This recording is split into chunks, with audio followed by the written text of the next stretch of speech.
હર હર મહાદેવ, હરિઓમ, જય માતાજી। અત્યારે વાગ્યા છે સવારના 8:30 અને આપણે તો કામ ખૂટવાનું જ નથી। દેવાનસિંહ પપ્પા કયા દિવસે કયું કામ તૈયાર કરે ને એ આપણે ખબર ન હોય, આયોજન નહીં કરતા હોય, આપણે ખાલી વાડીએ બેઠા બેઠા કામ કરતા હોય અને કામ આપણે ખૂટવાનું જ નથી।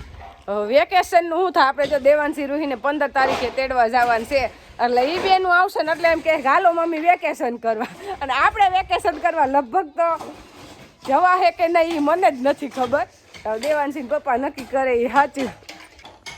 જો આપણે કામ તો એટલું છે કે આપણે ખુદે નથી ખબર, કારણ કે કામ ખૂટે એમ જ નથી। ચોમાસું આવી જાય, હજી તો આપણે ખેતી પડી છે અને મકાનનું કામ એ લાદીને પ્લાસ્ટરનું બાકી છે। તો જો આપણે અત્યારે જે કામ હાલે છે ને, આપણે ઊંચાઈ લીધી હતી મકાનની પોણા 12 ફૂટ, એટલે એની પાસે ટેકા ચોકા નહોતા એટલે આપણે અંદર બેડની ભરતી કરી દીધી હતી। એ બધું જામીન કમ્પ્લીટ થઈ ગયું, એટલે હવે અત્યારે કાઢવું છે તો કરશન બાપા મહેશભાઈ ખોદતા જાય છે ને કાઢતા જાય છે, કારણ કે એમને તો હાલે એમ નથી ભરવામાં પરબર।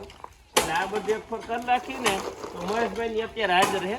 પછી 2 દી પછી હવે મહેશભાઈને એની જવાની તૈયારીઓ આવી ગઈ, કારણ કે હવે એને વતનની વાત સાંભળી છે અને એને એ લોકોને તો વતનમાં ખાલી 1.5 મહિનો જ રહેવાનું હોય, એટલે એને જગ્યા ન હોય વરસ દીધી, એને એવો હરખ હોય ને કે આપણે જઈએ, એટલે હવે એની તૈયારીમાં છે। એટલે આપણે કીધું ભરતી આ ચોખ્ખી કરી નાખીને એક ફરે તો આપણે પછી પ્લાસ્ટર ને લાદીનું કામ પરબારું 4-5 દિવસ 5 દી પછી પ્લાસ્ટર વાળા આવશે અને એ વરખ છે ને તો લાદીનું ભેગું આપણે કારીગર ગોતી લેવો છે, એટલે એક કામ કમ્પ્લીટ હોય ને તો ઉપાધિ ને, એટલે જો અત્યારે ભરતી કાઢે છે અને આપણે કામ બધું એક હારે જ દેવું હતું, સ્લેબ થી સણતર બધું, પણ એના આપણે કડિયા બોલાવ્યા ને તો 4.5 લાખ રૂપિયા કીધા ટોટલી બધું એક હારે। નોખું નોખું દેવું જ નહોતું, લાદી ફિટ કરી દેવા 4.5 લાખ રૂપિયા મજૂરી હો, તો એમાં મકાન કેમ બનાવવા?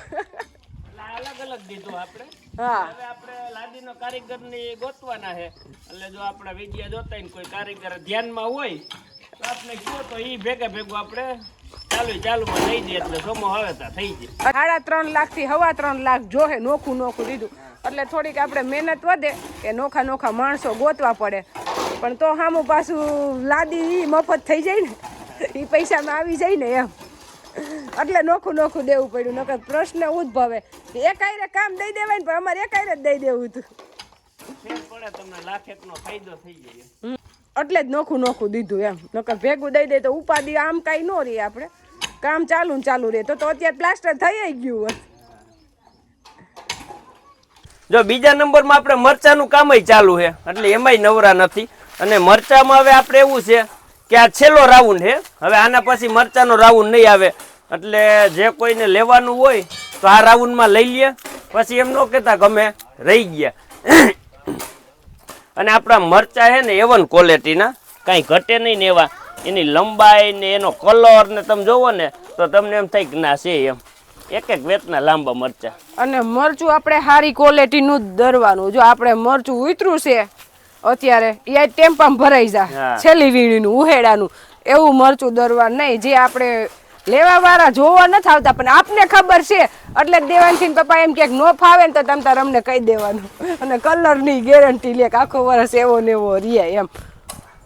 અને આપણે જે છેલ્લી વીણીનું મરચું છે નહીં નહીં કીધું એમ, એ હમણાં અડધી કલાક પછી જ આપણે ભરશું, એટલે એ આપણે વિડીયોમાં બતાવશું કે આપણે છેલ્લી વીણીનું મરચું આપણે દરવામાં રાખ્યું નથી, જે A1 મરચું છે ને એ જ આપણે દરવામાં રાખ્યું છે, અને આપણે મરચાનો જો કલર જ એવો છે, કંઈ ઘટે નહીં, એક વેતનું લાંબુ। પૈસા નો પોહાય ને તો 10-20 રૂપિયા વધુ લઈ લેવાય, પણ નબળું મરચું દરીને ન દેવાય।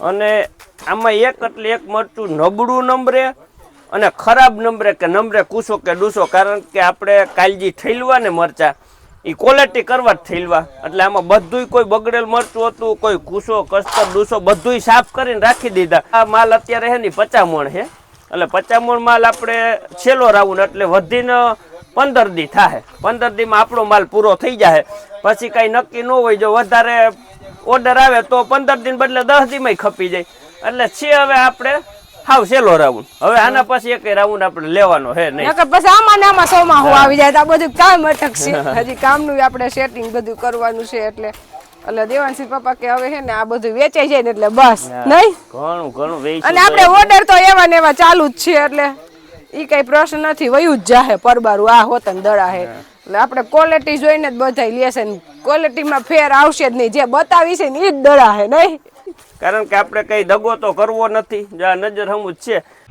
જો આપણે અત્યારે આવી ગયા વિજયભાઈ વાછાણી ટેમ્પો લઈને કારણ કે મરચા ભરવાના હતા અને આપણે આમ તો ગમે માલ સામાન ભરવાનું હોય ને લગભગ વિજયભાઈ જ હોય કારણ કે એનું કામ છે ને કાંઈ ઘટે નહીં તમને જે ટાઈમ દે પરફેક્ટ ટાઈમે આવે અને થોડા ઘણું હોય તો લઈ જઈને પાછું હમું લેતા આવે એક બાસ્કું મગ્યું હોય ને તો લઈ આવે ને એ મહત્વનું છે બાકી આમ તો માલ હોય તો અહીંયા ધ્યાન દે ને પછી એક બાસ્કામ ન દે ને તો એ નકામું એટલે આપણા અત્યારે જે છેલ્લી વીણીને મરચા છે એ આપણે કહેતા તેમ કે આપણે દરવાના નથી કારણ કે આપણે એવન ક્વોલિટી જ વાપરી અને નબળું મરચું આપણે દરતા નથી અત્યારે આપણે જો આ મરચા ભરવાનું ચાલુ છે આપણે 25 ભરી મરચા ભર્યા છે અને કલ્પેશભાઈ રબારી અને નાજાભાઈ એ બેયનું કાંઈ કામ ઘટે નહીં એવું છે બે ભરવામાં જ કાયમી મરચામાં જ હાલે વિજયભાઈ ભેગા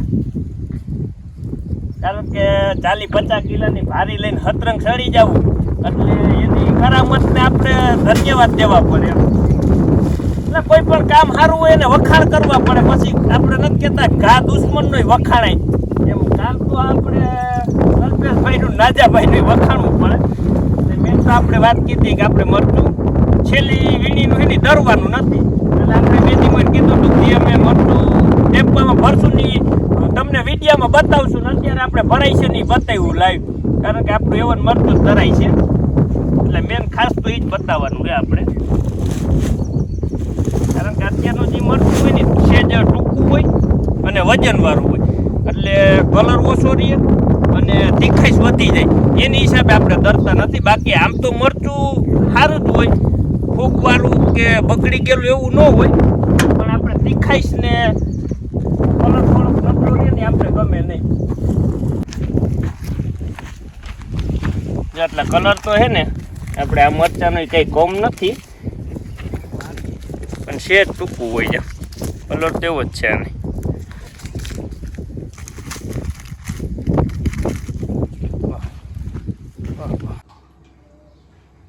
આપણે બનાવીશી વરિયાળીનું યોગીનું શરબત એટલે આમાં તો અનેક ફ્લેવર રહેશે મને નામ નથી આવડતું એટલી ફ્લેવર છે 150 જેટલી હા 150 જેટલી પણ આપણે અત્યારે વરિયાળીનું બનાવીશી અને આ જામફળનું છે પણ તમને એમ જ લાગે કે તમે જામફળનું જ પીઓ છો એમ કઈ સ્વાદમાં ફેર પડે જ નહીં એટલે હવે ઉનાળાની સીઝન આવી ગઈ છે એટલે આપણા ઘરમાં તો યોગીના શરબત આવી જ ગયા હોય પણ બધાને લઈ લેવા એમ શરબત પીવું હોય એને અત્યારે ઉનાળામાં હવે ઉનાળો 2 દિવસ ત્યાં દેખાય છે એટલે આપણે આજે શરબત ચાલુ કર્યું આપણે વાડીએ માણસો કામ કરે છે એટલે એના માટે આપણે શરબત લઈ જવું છે સોડા તો લઈ આવતા જ હોય ને પપ્પા એટલે કીધું આજે છે ને વરિયાળીનું શરબત સારું ગરમીનું ઠંડુ એટલે વરિયાળીનું શરબત લઈ જાય છે અને જામફળમાં તો માણસો છે જાજા થાય નહીં આપણે ભાઈ એક ગ્લાસ પીધું એટલે આ બોટલ લીધી કે મારે જામફળનું પીવું મારે વરિયાળી નથી પીવું એટલે ભાઈ તો ચોકલેટનું ને જામફળ ને પછી માવા મલાઈ ઈ પીવે દૂધમાં ઈ પીવે અને આમાં પીવે પાણીમાં એટલે આપણે એકદમ સરસ ઠંડુ ઠંડુ શરબત વાડીએ લઈ જવાનું છે કેટલામાં કઈ ન કરતો મોઢે 3 ગ્લાસ પીએ ને મને હે ને થોડીક વસ્તુ કઈ બનાવતા આવડતી જ નથી મારા હાથેથી જાજી જ બને ભલે ને પીએ બિચારા હા એમ ભલે જ પીવે જો સવારનું આપણે ચાલુ કર્યું તો ભરતી કાઢવાનું અને ઘણાઈને પ્રશ્ન થતો હોય છે કે નાખીને કાઢી હું કારણ કે આપણે જે મકાનની ઊંચાઈ છે ને એ પોણા 12 ફૂટ છે અને એની પાસે ટેકા સોકા હતા ખાલી 10 ફૂટના એટલે આપણે થોડીક ભરતી કરી અને બબે બેલા નાખ્યા તઈએ માને એને સ્લેબ ભરાણો એટલે ભૂલ તો તમારી જ છે ભૂલ આપણી કીધું ને ત્યારે પૂછવાનું વાડીની તો આપણે ઊંચાઈ જ રાખવાની સ્લેબની કે તારી પાસે એટલાના સોકા ટેકા છે આ પૂછ્યું નહીં ને એનો દંડ છે અને 7-8 હજાર પડશે હા કારણ કે 5-6 જણા સવારના ભરતી કાઢે છે અને પાછી નાખી તેથી 6-7 જણા અને વાથી હારીને લેવા ઈ એટલે એમ કરીને ભરતી થઈ જાય 5-6 હજારની 5000 નહીં વધારે પૂછે તમારી ભરતી. ના ના એટલા તો દઈ જાય હવે જીસીબી ના પીના ટ્રેક્ટરના ફેરા. એ તો ઠીક અહીંયા નહીં પાછી ઉપયોગ આવી જાય એટલે એ નહીં ગણવાની ખાલી આ નાખીને કાંઈ દી મહેનત અને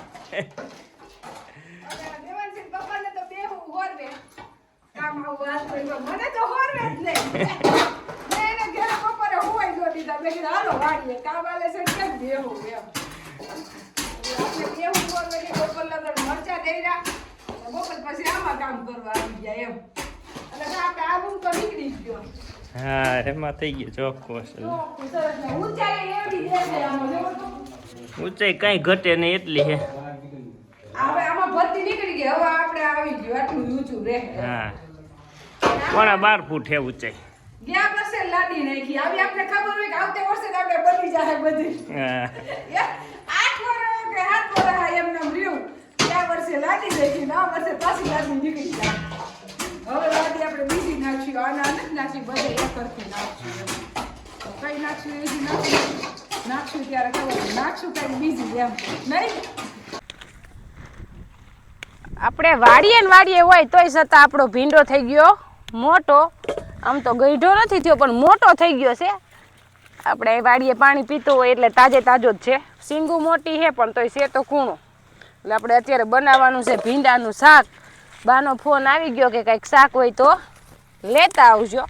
એટલે અત્યારે તો હવે મોડું થઈ ગયું એટલે જલ્દી જલ્દીમાં તો ઉતરે ભીંડો. ભીંડો ઉતારતા કઈ વાર લાગે નહીં. અને ભીંડો છે હોત ગુવારમાં તો જાજી વાર લાગે. તો આપણે જે ગાયનું કામ બાકી છે દોવાનું ની એટલે ગુવાર અત્યારે ઉતારવાનો ટાઈમે નથી.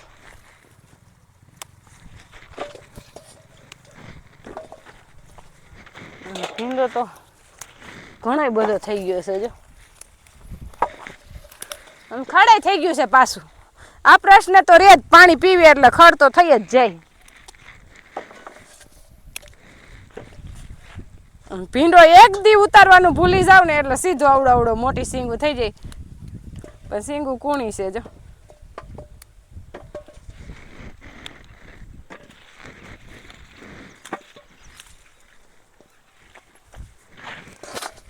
શાકથી જાજો ઉતરી જાય.